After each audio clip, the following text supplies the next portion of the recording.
Bonjour, je suis Éric Dussert, je suis coordinateur de la numérisation des imprimés à la Bibliothèque nationale de France à Paris.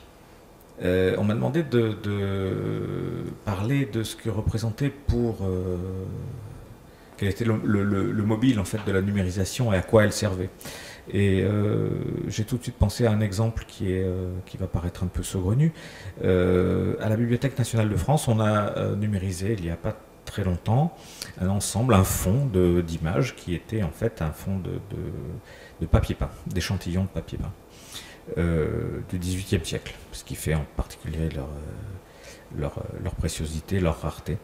Et il pouvait paraître curieux de lancer comme ça sur Internet une collection de papier peint ancien. La réalité de l'effet qu'a la numérisation, elle est apparue très vite grâce à cette mise en ligne, justement parce que les documents étaient ignorés de tous, à l'exception des conservateurs du département des estampes évidemment. Mais le fait de mettre ces documents en ligne, de les proposer au regard de tous, a conduit un certain nombre de personnes à s'y intéresser, à trouver des équivalents ailleurs, à écrire des articles, à produire des essais. Et en fait, la monstration a conduit à la valorisation d'un fonds qui avait pu jusqu'ici dormir tranquillement, sereinement.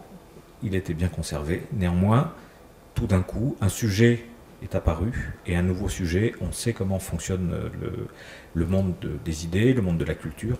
Un nouveau sujet généralement fait ventre et produit des surgeons, des nouveaux sujets, des nouveaux essais et probablement aussi des nouvelles campagnes de fabrication de nouveaux papiers peints.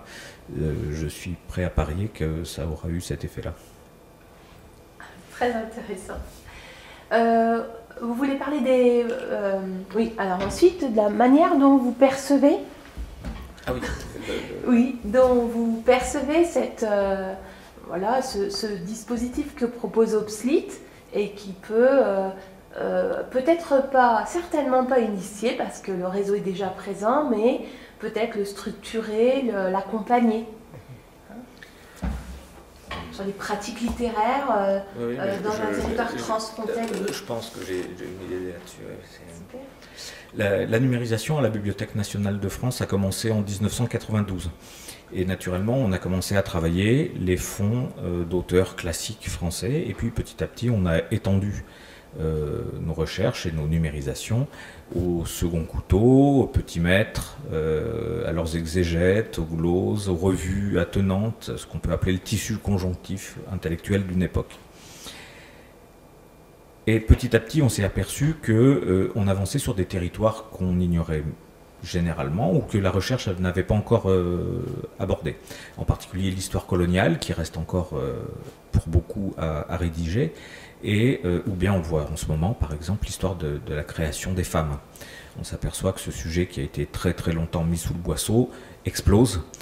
On ne peut plus nier l'intérêt de la création des femmes, et on s'aperçoit qu'on ne peut plus non plus reporter l'étude de ces textes. De la même manière, un sujet qui a très longtemps été abordé de manière très locale ou très incertaine, cette question, c'est la question des rapports entre les pays et des passages culturels.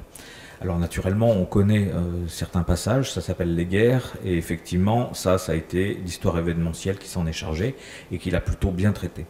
Maintenant, il y a toute une partie du travail qui reste à faire, c'est l'histoire non événementielle, mais l'histoire culturelle, l'histoire des mouvements de fond, l'histoire des transmissions d'idées, des salons,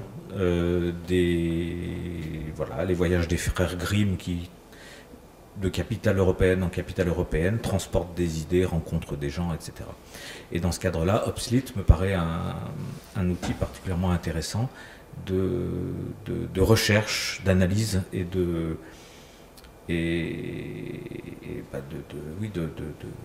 réflexion sur ces passages, sur ces connexions, sur ces transmissions qui sont pour l'heure européenne, et je pense que c'est quelque chose qui nous importe à tous aujourd'hui, qui pourrait très probablement s'élargir aussi, mais en tout cas c'est probablement quelque chose comme un réseau de recherche qui pourrait donner d'autres exemples et d'autres cas, et en tout cas être reproduit dans d'autres domaines pour pouvoir effectivement vérifier à quel point, on le sait déjà je pense instinctivement, à quel point les idées ne sont pas locales, les idées sont généralement générationnelles, continentales, et que avec l'avion naturellement elles sont aujourd'hui mondiales. Voilà.